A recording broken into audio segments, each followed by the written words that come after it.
Hey Phil, could I look at that album Diane put together? Yep. Thank you.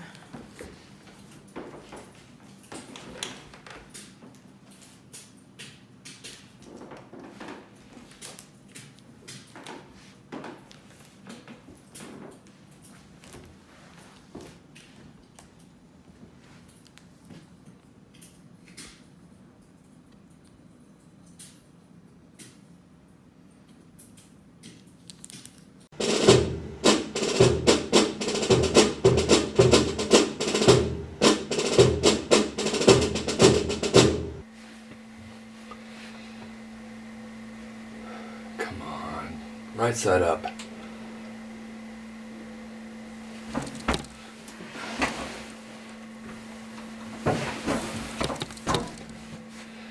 Hi, I'm Phil Black.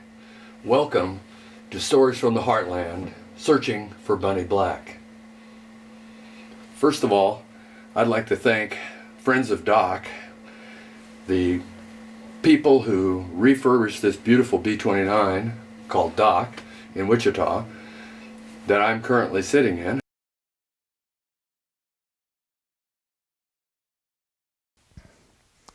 The B-17 cruised around 170 miles an hour, and the 29's around 200 miles an hour.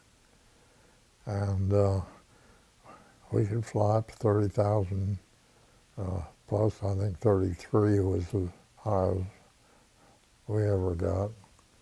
And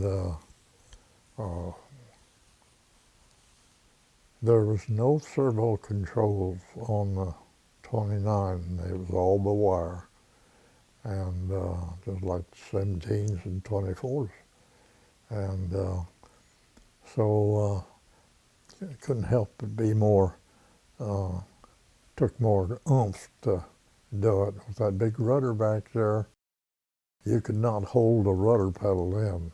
It just pumped you right out of the seat. And it took two guys to do it. So actually, when you needed a rudder, you popped it. Popped it. You didn't even use rudder on turns. You make a turn and that rudder would seem to fall into place, making that turn, and the needle and bowl just stayed perfect. And which, if there was a skid, that ball would move in the direction of the skid. And it would just, the ball would just stay centered.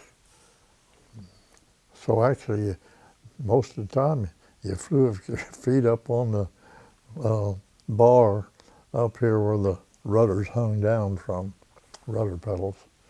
And of course, when you needed them, well, you dropped your feet down on them. But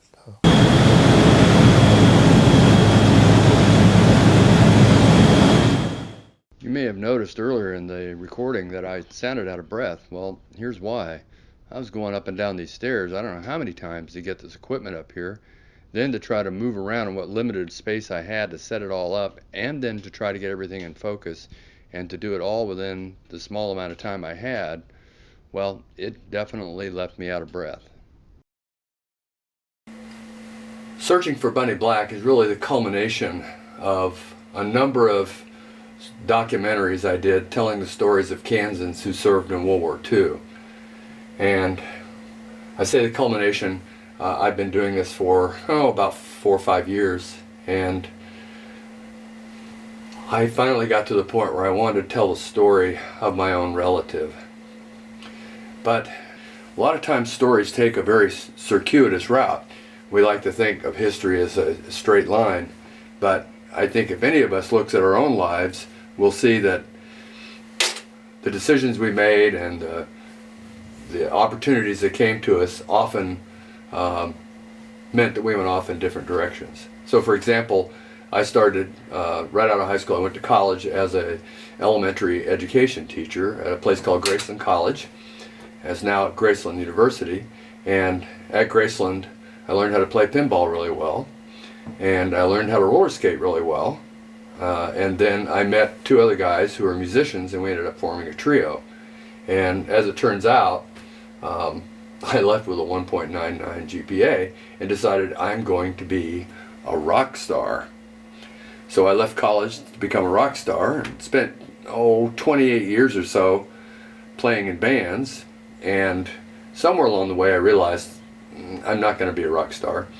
But I went back to school, and instead of going into elementary ed, I went into computer science. And the reason I did that was because on stage we used computers, kind of like a computerized version of player pianos, where the holes in the paper cause the piano to know what notes to play. In music now, we have computers that let you enter notes into the music, and then it will send those notes to a synthesizer, which will then play them back in time with the rest of the band. So I was doing that in the mid-'80s, and went back into computer science, and then I got hit with calculus. Well, I could do calculus, but I couldn't do it fast enough. So by the time was up for the end of the test, I would have only done 60 or 65%, even though I got most of them right. I just didn't do them fast enough. And that sort of precipitated my going into another direction, which was English. Pretty strange switch, huh? But I had taken a composition class at the University of Missouri, Kansas City, and the teacher really encouraged me to write. And I really enjoyed it. So that caused me to decide to go off and to go into English. Eventually ended up with a bachelor's and a master's in English, then did a master's in political science, and eventually my doctorate's in education leadership. But who would have ever guessed that I would be doing that? Well, so let's go back to the beginning of my story, which is kind of like my going to college. I had heard about Bunny Black all my life growing up, and all I heard really was that he was a guy who had been in a bomber in World War II and had gone down with a bomber. Beyond that, I really didn't know. Bunny went to Graceland College. Graceland College was a church college that was a college sponsored by the Reorganized Church of Jesus Christ of Latter-day Saints. So it was an offshoot of the Mormon Church, the Latter-day Saints Church, and was much smaller. And so you'd have these congregations all over the world, and they'd be so small that if you wanted to meet a church boy or girl, you would send them to Graceland College, right? So that's where my sister, who's 11 years older, went, and she met her husband, Paul. That's where my brother went, and he met his wife, Carolyn. And that's where I went, and I met nobody except musicians. But Bunny Black, like me and my brother and my sister, went to Graceland College in 1941, and sure enough, he met somebody, and Betty, and they eventually got married. But after 2 years at Graceland, he transferred to Iowa State University, where he earned a degree in aeronautical engineering.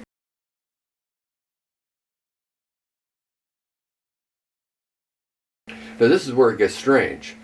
I went to Iowa State after I did my master's in English at UMKC. I was accepted into the doctoral program, PhD program at Iowa State University, and that was in rhetoric and professional communication. I did all the coursework and couldn't get out of there fast enough. It was one of those places where there were 7 guys for every girl, and I was already in my 40s, so it was depressing. But and then not long after that, my father passed away. So the idea of studying Aristotle didn't seem so good. But while I was up there, I walked into the student union one day.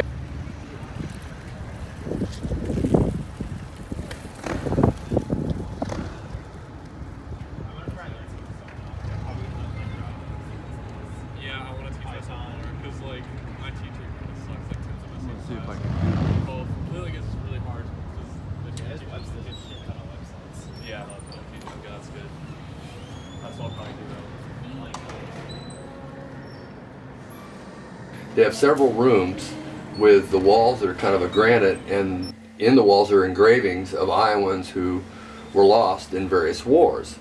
And I don't know what made me do it, because I didn't know that the story of Bunny Black going to Iowa, and there under the World War II section was Bernard Black. So that got me kind of more interested in Bunny. In 2009, the Collings Foundation brought 3 planes to Salina, a P-51 Mustang, a B-24 Liberator, and a B-17 called 9 of 9.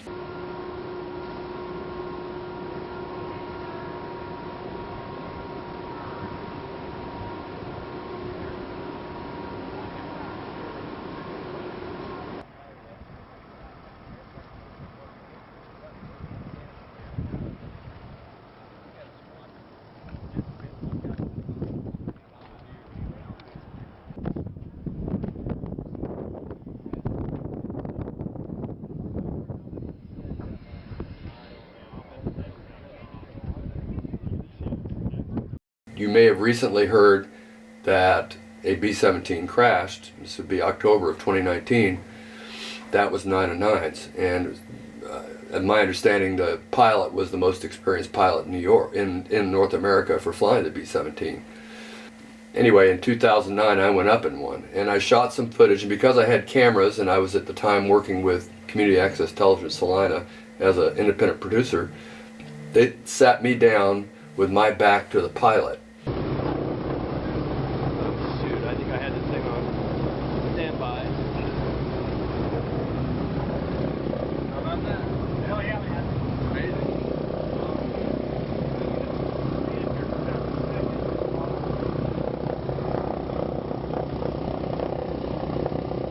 I couldn't tell, because I wasn't high enough to see out the window. It was such a smooth plane, I could not tell when we were up in the air, and when we were landing, I couldn't tell when we were on the ground. It was just that smooth. Anyway, as I sat there with sitting on the floor looking at the controls at the end of my feet, I thought about all these young men who went up in these things and what they must have been thinking, knowing that some of them weren't going to come back. I think as many as a fourth on up to 3/4 of the planes at various times were either the crews perished or they became prisoners of war. The fighter planes didn't bother us while we was in the flak, flying over the flak, but it was things got pretty quiet. And I guess the guys had a little time to think, were they going to make it or not make it? So about the 10th mission, like that, this waist gunner that was Jones, he was 29 years old, he said, Perkins, I'm going to talk to you. I said, okay. What are you going to talk about? He said, I'm going to get killed and I want you to go see my mother. She lives in Moline, Illinois. I looked at it kind of funny and I thought I misunderstood him. He said, I've written her a letter that you'll come and see her. I knew he needed a drink then. I tried to get him with him on a bicycle, which I'd learned to ride in England. I tried to learn. And he said, no, I don't drink. So I pedaled on off. And a few days later, the other waist gunner was 19. He told me about the same story, except his mother lived in Walcott, New York. Said she had 10 kids. Said, I'd like for you to go see her. I said, you and Jones have really got the idea that you're not going to make it. I said, it's not a blankety blank German's got a bullet with my name on it, because that's the way I felt. I never allowed myself to think that they get me. Normally when I edit stories, edit film, and a story of some sort will emerge, but nothing was emerging for me in this, and so I didn't know what to do with it. When I ran for school board, there was a couple I had known, Russ and Jackie Jones, who I'd met through coffee actually, and they had helped me with my campaign, donate a small amount of money, and it was a good amount of money actually, but Russ always wore a hat. It was a Marine Corps hat. And so one day I said, Russell, I know that you were in the Marines, but what did you do? And he said, I was on Iwo Jima. And I kind of freaked out, because to me, Iwo Jima, that's like John Wayne movies. That's the only experience I ever had. So here was a guy who actually had been there, and I immediately thought, I'd like to tell a story. Well, he didn't want to tell a story. And it took some convincing, and at one point, this guy was real active. He was a triathlete, he was a skier, he did everything. Runner, and he was on his way back from a ski trip, and his lung collapsed. Well, it turns out, he had been hit with shrapnel. When we went in on Iwo Jima, it was a replacement battalion. I was actually in a machine gun crew, a seven-man crew. There were 7 of us in the crew that did various things. We carried a 30 caliber heavy machine gun, which is a water-cooled gun. You could shoot a lot more bullets with it, but it was heavy. So we had that 7-man crew to carry it. We got caught in a mortar barrage, Japanese mortar barrage. There were 7 of us in the crew. We got hit with a bunch of mortars. 2 of the 7 were killed, and 3 of us were wounded pretty seriously. And everybody was wounded some, but the 3 of us were pretty serious. And I was hit with Japanese mortars, and I still have 2 pieces of Japanese mortar in my right lung. Actually, when it went in, strangely enough, it bothered me or affected me very little. Some, I'm sure, over the years, but when the Navy corpsman treated you, they gave you a shot of morphine and a 2-ounce bottle of 100 proof brandy.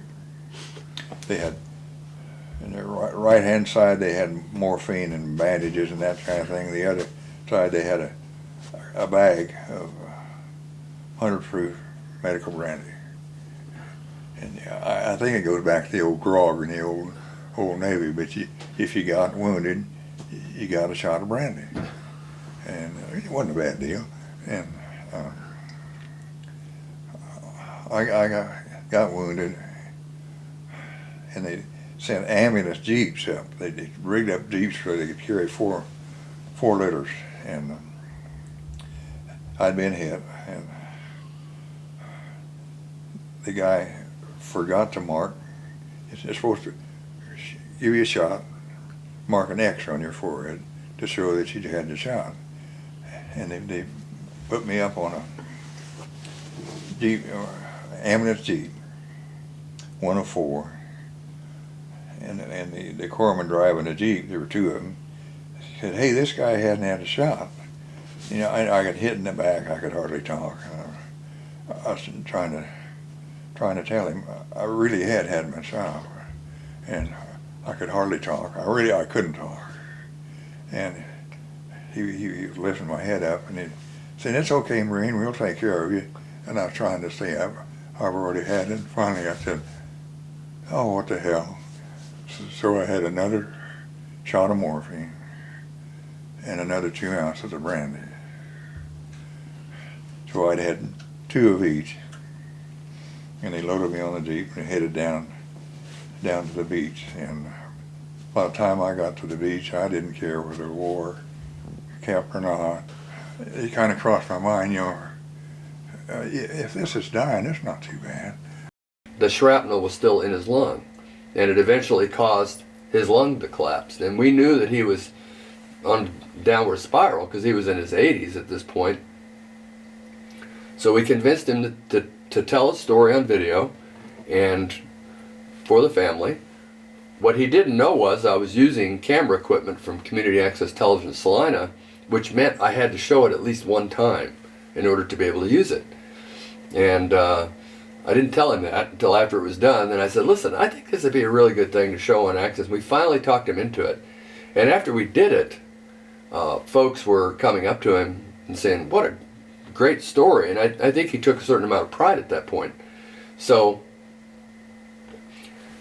years later, after that, not too many years, I was at a family reunion, and I was telling my brother about this video and how I had some footage from the B-17 flight that I got up in. I didn't know what to do with it. And I just said, "I know there's a story there, I just haven't seen it yet." And he goes, "Well, you know, Leo," his father-in-law, "was on a B-17. You're kidding." So we arranged it. I drove down to Lampasas, Texas, and recorded his story. And as it turned out, I ran into a board member of Community Access Television, and I'd been on the board twice, so I kind of knew some folks. And she worked at the Eisenhower Presidential Museum. And I told her about this video, and she goes, "We'd love to show it out there." So I thought, what a great way to celebrate his birthday, which at the time I think he would have been 96. And it was in November, which was when his birthday was. So he came up, and we filled that auditorium, 125 people. And they made a great big birthday cake for him. And on the cake, there's a way to use technology to recreate a picture using frosting and colors. And they recreated a picture of a B-17 that was actually accurate to the model. I don't think they realized what model he was on. He was on a B-17F. The G is the one that was the 909s that went down, and it had a chin turret underneath there. The Fs had the guns sticking out of the nose. So after the success of the Eisenhower event, I began to wonder if there might be a way to get a grant to tell more of these stories. The reason for the grant is that you may spend 2 or 3 hours shooting a video of somebody, but it can take 30, 40 hours to edit. And remember, all the stories that you saw under Stories of the Heartland, you don't hear me in it. And that's because I'd ask the veteran a question, and I'd tell him in advance, "I want you to take my question and turn it into a sentence." So if I said, "How was boot camp?" and the guy, all he said was "tough," all the audience would see is him going "tough," and they wouldn't know tough what. So what I wanted him to say was, "In boot camp, it was tough." And it takes time to edit all that out. So Brad Anderson at the Salina Arts and Humanities gave me suggestions, including the Department of Commerce, which now held a committee. It's called the Creative Arts Industries Commission. It used to be the Film Commission, and suggested I apply there, which I did, and received a $5,000 grant. And I expected it would take 1 year. I spent several years afterwards, long after the money was gone. I was still doing these things because it's kind of a thing of the heart to do. And did get the grant, and then I formally started Stories from the Heartland. I'm John Fleming. My name is Tom Brown. I'm Mike Martin. My name is Connie Palacio. My name is Marvin Nelson Pratt. My name is Thomas Hewitt. Lee Gibbs Miller. I was born in 1917, right after the First World War. My name is Charles Chauncey. My name is Charles O. Smith, Jr. I am George Cooper.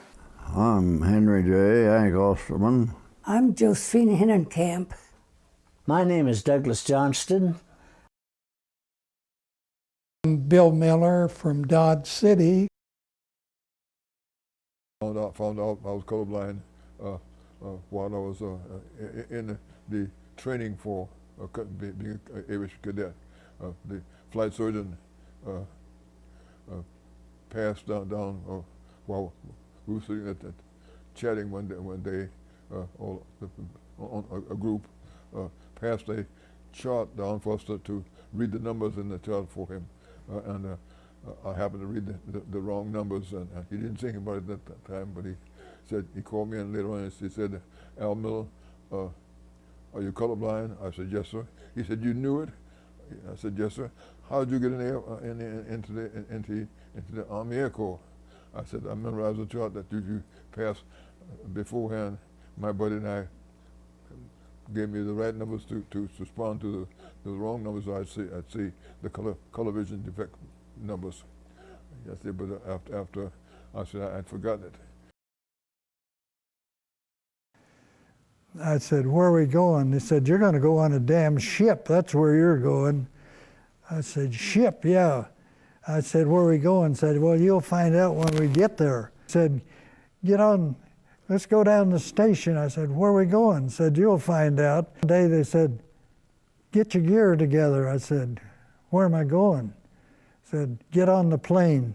We had another deal, get in, we're going. So it's always we're going, you don't know where we're going and all that stuff. I said, where are we going? He said, you'll find out. We're leaving. I said, we're leaving, where are we going? He said, you'll find out. I said, I wonder where in the heck we're going. He said, well, I don't know. He said, ask the sergeant. We asked him, he wouldn't tell you. It's the same old story. I said, now where are we? He said, you're in Bombay, India. He said, we're going again. So I said, where in the hell are we going now? He said, get on the train. So one day they said, we're leaving. I said, leaving? Where are we going? And I thought, I shouldn't even ask because they ain't going to tell me anyway. So we started flying, took off and started flying. This was up at Charbur, which is in the corner of Burma and India and China there.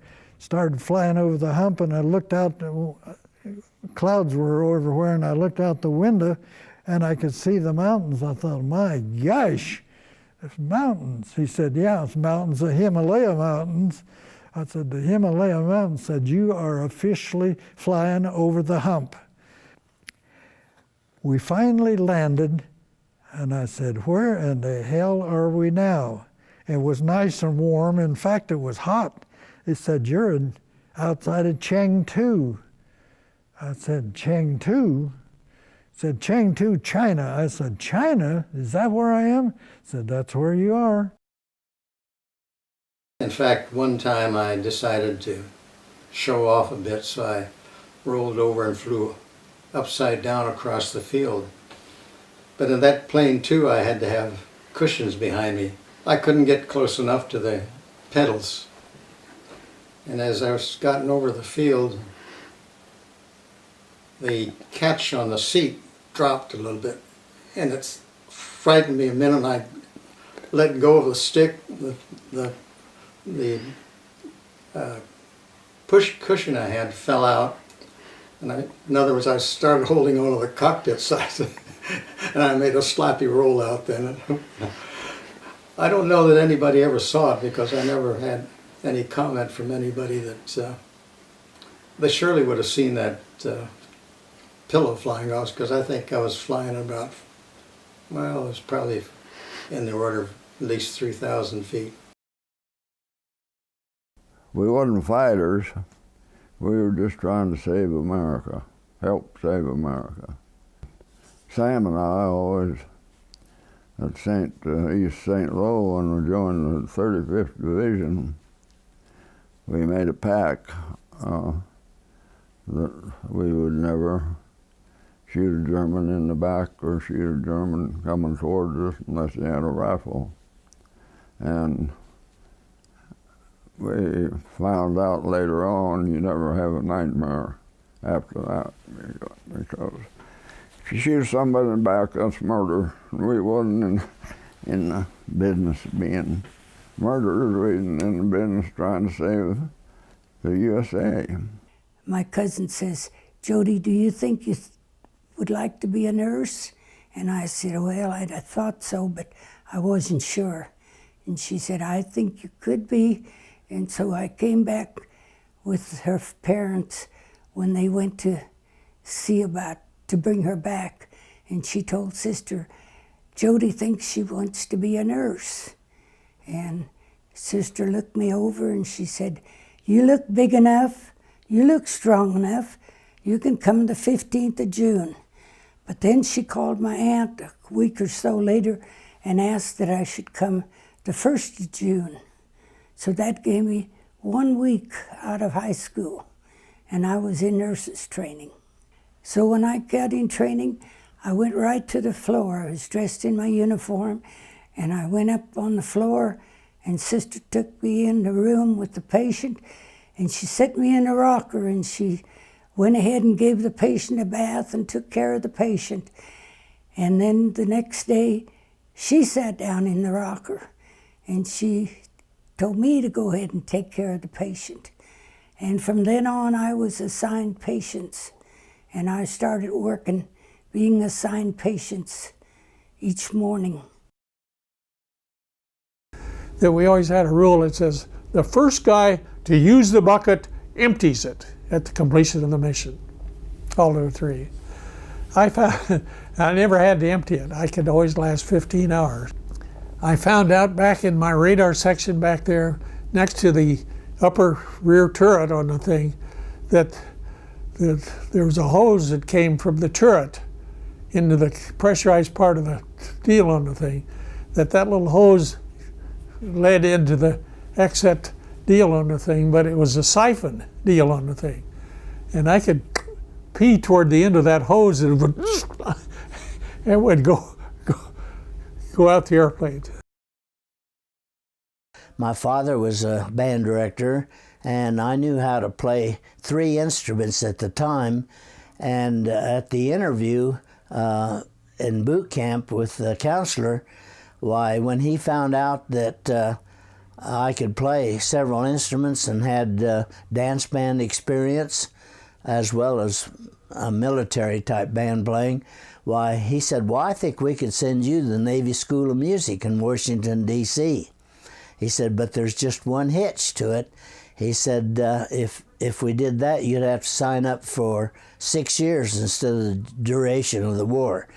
6 years sounded like a long time to me, so I chose not to do that. I sometimes wonder how that would have changed my life if I had gone to the Navy School of Music, but as it was, I wouldn't have met the wife, the girl that I married, and so on and so forth, so it all worked out well in the long run. The first day that I got to Boeing, I was kind of a little disappointed because I didn't get to rivet, because they told me that they didn't have a bucker, because when you need a bucker for a riveter. You put the rivet in with the gun, and then on the back of the plane, they have a steel bar that they put on the rivet. The bucker holds it, so when the gun hits it, it has to flatten the rivet. They all have to be the same size, and on the outside, it has to be level. And on the back, the bucker has to have a really, about that much from the. So I didn't have a bucker. Then on the second day, they told me that there was a bucker, but that nobody wanted to help. Nobody wanted to work with her, and they had her picking up trash and all that. And I said, but is she a bucker? Yes, she is, but she was black. I said, oh, I don't mind working with her. I'm a Mexican-American too, so I don't mind working with her. So they brought Jerry, and she was the best bucker.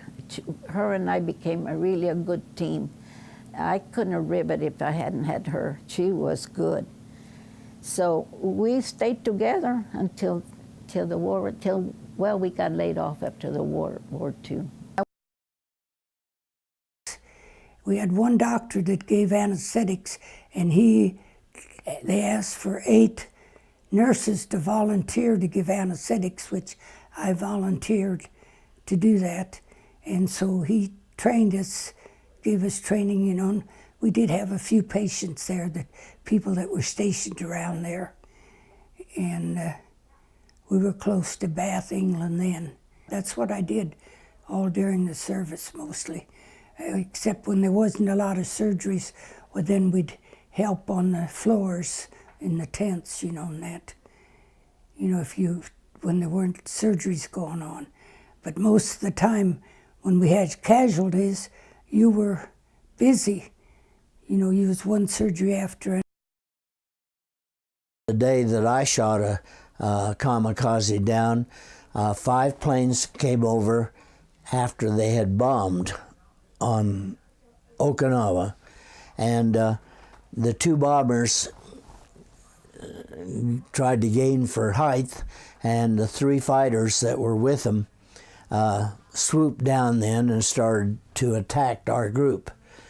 And all of us were firing, and they came around. The destroyers shot 2 of the planes down rather quickly. The 3rd plane came in low over the water from out of the sun so that we would be looking into the sun. And one of the LCIs crossed our stern real close by, and as he swooped over, he dropped a bomb which did not look like a bomb. It just looked like a cylinder because it just wobbled as it fell. But it landed on the fantail of the LCI right where the 40-millimeter gun tub was, and exploded all that ammunition, and it just literally blew the whole rear end off that ship and killed many people. The 2 fellows that were in the metal gun control tub for firing the 40-millimeter gun tub, all of their body that was above the edge of the gun tub was just absolutely blown away. And then the ship, after the plane crossed their path and dropped the bomb, he came straight for us. And our captain made the mistake of ordering a starboard turn instead of a port turn. And if he'd ordered a port turn, it would have put us broadside to the plane, making it most of all maximum guns on bearing on him.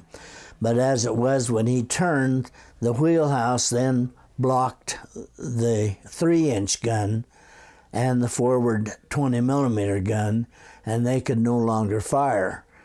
And so that left 2 20-millimeters amidship and a 50 caliber machine gun. The 20-millimeter gun to my left was in the process of changing barrel or changing ammunition when one of my shots luckily hit him, and he had gotten so close to us that we just had to cover ourselves with our arms because of all the shrapnel and debris that was falling. And then that was the last plane, and so the attack was over, and we then went alongside the ship that got hit by the bomb, and we transported 50 of their crew to a hospital ship. October that we got on the ship to go to Africa. We didn't have any idea where we were going. Just before we landed, they handed out little notebooks, how to behave in North Africa. And then it was announced on the radio a few days later that they landed in North Africa. We landed in Oran. They landed in 3 different places, but we landed in Oran. But there wasn't supposed to be any fighting. They thought they had it arranged that with the French that there wouldn't be any fighting. But when they got into the harbor, they opened up fire on them and sunk some ships in the harbor. So we couldn't get into the harbor. So they unloaded us on little boats and took us to shore to go over to take care of patients. So our equipment couldn't get off the ship for a few days. We just had to take care of patients that were already in the hospitals. There were 2 hospitals there, had patients that didn't have any care yet at all. Some of them, there were no sheets on the beds. I went to work.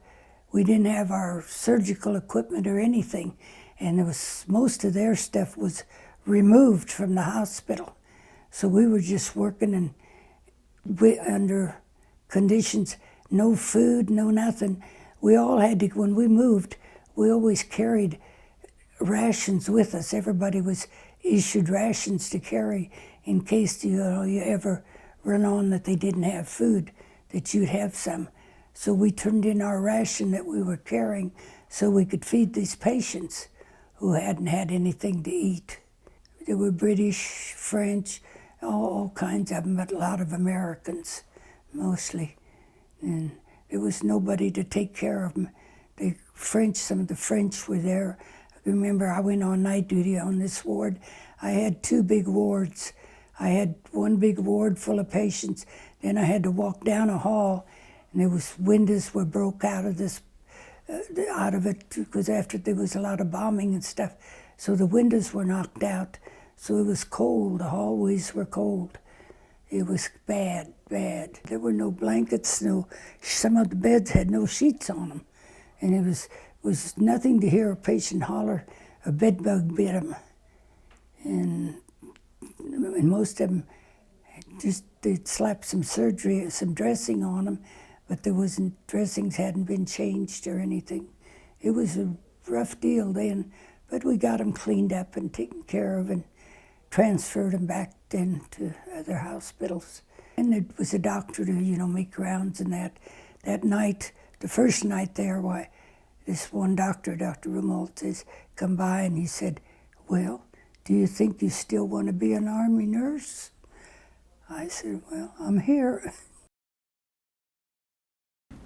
The next day, I found my commanding officer of our company, the captain, and he said, Sergeant Miller, your job is to report casualties. That is, missing, injured, wounded, and dead. And I remember my first report was that a large landing craft,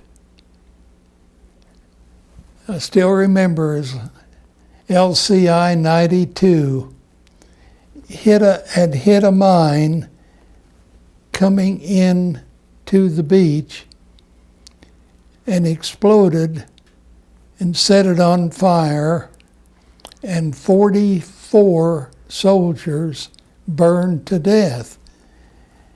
And what I learned was 17 were from my old company, and I knew every one of them.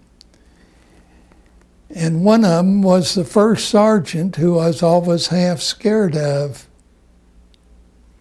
And another was Corporal Jack Lee. And I said, oh my God, he's the one that took my place. I would have been there. I would have burned to death had I not been transferred. Must have been fate. The first time we got hit was Thanksgiving Day in 1944. Had a big Thanksgiving dinner, and kitchen cook, he fixed turkey and dressing, had a hell of a meal, and jumped off about 5 o'clock to take a little town, and of course they started shelling us artillery, so I headed for a tree. And I got a tree under the tree, and I felt something go through my pack. Didn't think it, just like somebody tapped you on your back, in other words. And old Sam, he was running for the tree, and he got shot in his 4 buttocks, and then turned him around and knocked him down, and thought, my God, they killed Sam. So it acted just like he died, the way he just made about 2 turns and fell flat. And pretty soon I looked up and said, what the hell happened? I said, I thought they killed you, Sam. And said, I don't know what happened. And he didn't, until the blood started running down his leg and getting wet. Then he felt that his rear end, and brought his hand around and it was all blood. About that time I was spitting up blood, and every time I'd exhale, and then I knew there was something wrong with my lung. And come to find out, we had a tree burst, and shrapnel come straight down, went through my pack, and the whole works, and went into along with it. I didn't even feel it. I didn't feel it going along at all. Too wound up, I guess. We finally got to the hospital after the medic come along and put a rag around Sam's rear end and stuffed some kind of deal on my lung, right shoulder back there. And then they said, I gotta go over there and take care of those over there. They can't walk or anything, so he said there's a Jeep coming down and picked those up, and did. Jeep come down from the north and picked the 4 guys up, 2 on the front hood, 2 on the back, and got them all strapped in, and he told us when he left, said, I'll be back when I get to take care of the ones that can't walk. And so we just sat there and laid there and watched, and Jeep driver got in, started the Jeep and backed up, and his right rear tire, he had a teller mount, which was 13 pounds of TNT, and blew the Jeep into the air, probably 6-8 feet, turned it over and killed all 5 of them, the 4 wounded and the driver, and Sam and I just sat there and cried. Since recording their stories, a lot of these folks have passed away. And going back through the stories, I felt a pretty deep sense of sadness, because even though I didn't spend a lot of time with any of them, just long enough to film, many of them told me things that their family had never heard before. And for that sense of trust and for their friendship, I'm profoundly grateful.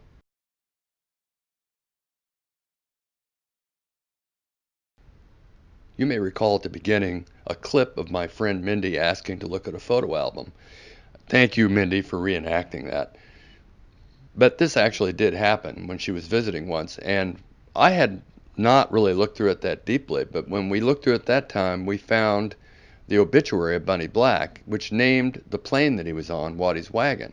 I went right upstairs, Googled it, and immediately was looking at a video shot from within that plane. It's the first time I'd had any real detail, and it's really the beginning of my search for Bunny Black. You may also recall at the beginning I said history isn't necessarily linear, it can be quite circuitous, and that's certainly been the case for me. Did I start my search way back when I was a kid and first heard Bunny's name? Did I start it when I went up into B-17? Did I start it when I looked at the obituary? It's hard to say. And since then, I've come across a number of people who are doing some very serious research on Waddy's Wagon and that whole bomb group. Way more than I have time for here. Suffice it to say, I did find out enough interesting things about Bunny to get a sense of the person he was, and that's really what was most important to me. In the same way it was important to learn how these guys that I interviewed, what their lives were like, what kind of people they were. In this picture here, you see Bunny and the crew. They were training on B-17s. They didn't have their B-29s, and this is right here in Pratt, Kansas, just southwest of here. And they all look pretty hopeful if you see them in the picture. The next one shows them in front of the B-29, Waddy's Wagon, and they're reenacting the picture that's on the nose of the plane that was itself a caricature of the crew. And again, it just seems like they're full of life. Unfortunately, January 9th, 1945, Waddy's Wagon went down and the entire crew was lost. The official name of the plane was A-5, and they were part of a larger group of planes known as A-1 through on up into the 50s. Apparently what happened was A-46, otherwise known as Misbelievin', had a collision with a Japanese Zero, and it knocked out one of the engines, and Misbelievin' wasn't able to stay with the group, so it had to drop out. And apparently the crew of Waddy's Wagon decided to drop out to help protect them. In the end, the entire crews of both planes were lost, and there was no wreckage found anywhere.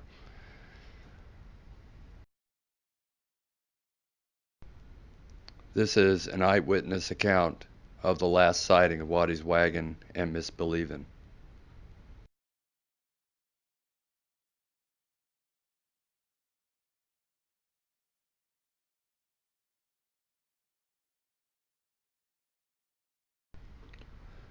As I watch this film shot of Waddy's wagon's first mission and the rest of that group, some of the footage shot from inside the plane, I just can't help but wonder what was going through their minds. What were they thinking?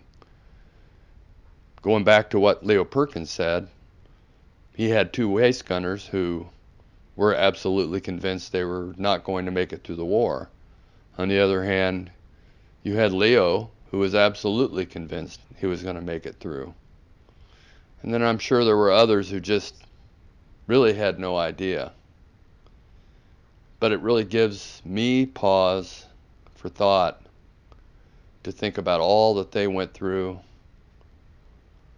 all of the horrors of war, and the memories for those who survived, and what we have to be thankful for their sacrifices. I know when I went up in Fifi, at that time the only existing flying B-29, I thought about this a lot. I thought about what it would be like to look outside my window and see other B-29s out there, just as the crew did of Waddy's wagon. Meeting people, every time you mention that they're military, thank you for your bravery. Thank you for your duty. And I think that's an appreciation that should be given to anybody. But I think in a way it's kind of overdone, because, like I said, I never looked upon myself as being brave. I looked at this as, you know, your country's in a war. You got to be a part of it.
And it's just sometimes hard to remember.